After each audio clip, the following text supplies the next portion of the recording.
Hi అండి. ఈరోజు egg fried rice చేస్తున్నానండి. దానికి 6 గుడ్లు తీసుకున్నాను. ఫస్ట్ 6 గుడ్లు పగలగొట్టుకొని ఒక కప్పులో వేసుకోవాలి.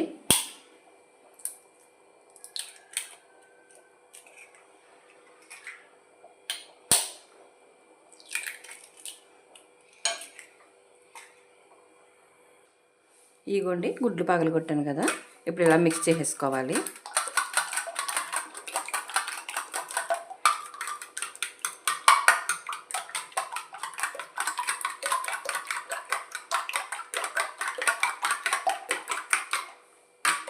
ఇదిగోండి ఇలా కలిపేసుకొని ఇప్పుడు ఒక ప్యాన్లో ఆయిల్ వేసుకునండి. ఆయిల్ వేడెక్కిన తర్వాత ఈ కలుపుకున్న గుడ్లు వేసేసుకోవాలండి.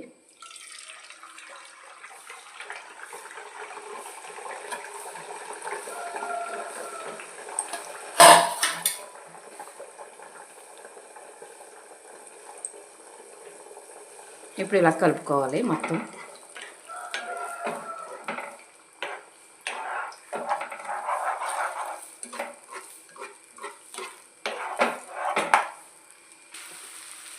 ఇదిగోండి ఇలా కలుపుకుంటూ వేపుకోవాలన్నమాట.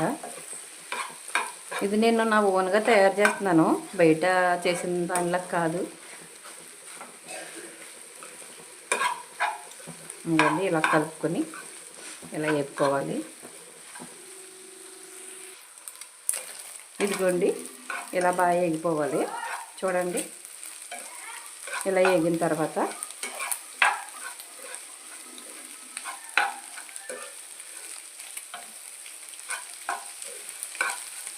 ఇది ఇంకో ప్లేట్లోకి తీసేసుకుందాం. ఇప్పుడు మళ్ళీ ప్యాన్ పెట్టుకునండి, అందులో ఆయిల్ వేసుకుని ఇదిగోండి క్యాబేజీ ముక్కలు క్యాబేజీ వేసుకుందామండి.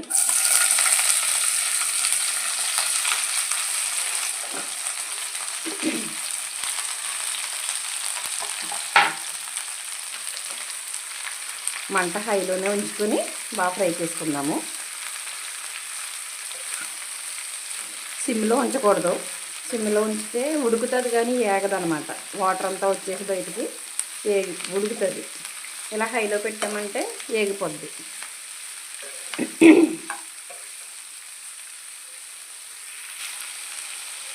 క్యాబేజీ కొంచెం వేగింది కదండి, ఇప్పుడు క్యారెట్లు వేసుకుందాము. క్యారెట్లు వేసుకుని ఇంకో 5 నిమిషాలు ఫ్రై చేసుకుందాం.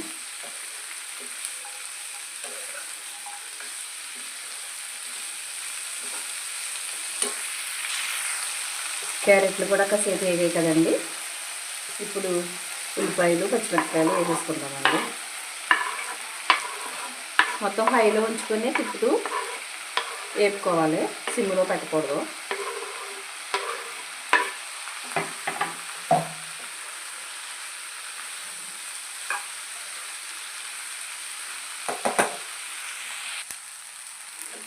ఇదిగోండి బాగా వేగింది కదా, ఇప్పుడు కొంచెం మంట మీడియంలో పెట్టుకోవాలి. ఇప్పుడు వరకు హైలో వేపుకున్నాం కదా, ఇప్పుడు మీడియంలో పెట్టుకుని ఇదిగోండి కరివేపాకు వేసాను. వేసి ఒకసారి కలుపుకొని ఇంకో 2 నిమిషాలు ఆగి ఇదిగోండి ఇప్పుడు ఫ్రై అయిపోయింది. ఇప్పుడు కొద్దిగా అల్లం పేస్ట్, కొద్దిగా మసాలా, చాలా తక్కువ వేస్తున్నాను కారం కొద్దిగా, సాల్ట్,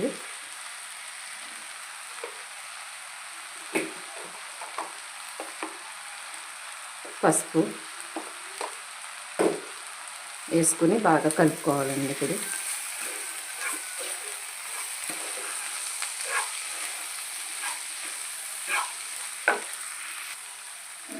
ఇదిగోండి బాగా ఫ్రై అయిపోయింది కదా, ఇప్పుడు వేపి పెట్టుకున్న గుడ్డు ఫ్రై చేసేసుకుందాం. ఇందులోని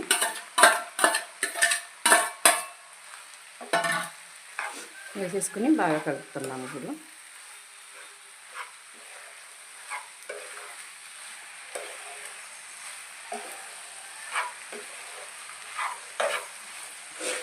ఇప్పుడు కొంచెం సేపు వేగాలన్నమాట.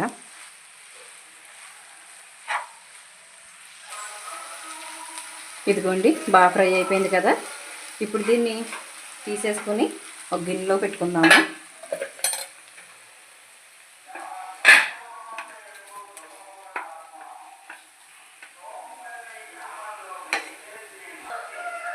ఈ బౌల్లోకి తీసుకున్నాం కదండి. ఇప్పుడు మనకి కొంచెం ఉంచుకొని ఇందులోని ఎంతమందికి కావాలో అప్పటికప్పుడు కలుపుకోవచ్చు అనమాట. ఇప్పుడు మా పిల్లలిద్దరికి క్యారేజీ పెడుతున్నాను, పిల్లలకి అంత సరిపోద్ది. ఇదిగోండి ఇప్పుడు ఇందులో రైస్ వేసేసుకొని కలిపేసుకోవడమే. ఇలా పిల్లలు కావాల్సినప్పుడు వేడివేడిగా కలిపి పెట్టేయచ్చు. మా పిల్లలిద్దరికి కలిపి క్యారేజీ పెట్టేస్తున్నాను, మా వారికి వేరే కలుపుతాను మళ్ళీను. ఇదిగోండి రెడీ అయిపోయింది ఎగ్ ఫ్రైడ్ రైస్. మీరు కూడా ఒకసారి ఇలా ట్రై చేసి చూడండి, పిల్లలకి ఈజీగా తయారైపోద్ది, ఇష్టంగా కూడా తింటారు. నా వీడియో ఎలా ఉందో కామెంట్ పెట్టండి. నా వీడియో నచ్చితే కనుక లైక్ చేయండి, షేర్ చేయండి, సబ్స్క్రైబ్ చేసుకోండి.